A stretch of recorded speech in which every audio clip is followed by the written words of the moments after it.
ગઈકાલે રાત્રે ભિલોડામાં એક મર્ડરની ઘટના બનેલી છે, જેમાં હકીકત એવી છે કે મરણ જનાર છે એ દર્શનભાઈ મનોહરભાઈ પટેલ છે, ભિલોડાના રહેવાસી છે, અને સામે પક્ષે જે આરોપી છે નિસર્ગ હિતેશભાઈ પટેલ છે. બંને એકબીજાને ઓળખે છે.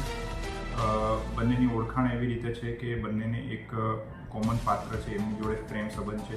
આરોપી છે એનું બ્રેકઅપ થાય છે અને જે મરણ જનાર છે એની સાથે એ પાત્રનું જે સંબંધ છે એ ફરીથી બંધાય છે.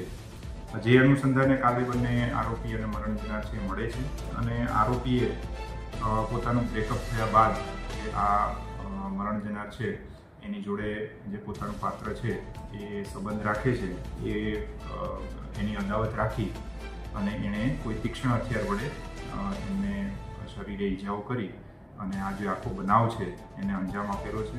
તાત્કાલિક ત્યાં ભિલોડા પોલીસ સ્ટેશનની ટીમ, પીઆઈ વાળા અને એની ટીમ, એલસીબી અને એસઓજીની ટીમ પણ ત્યાં પહોંચે છે અને તાત્કાલિક કાર્યવાહી કરવામાં આવે છે.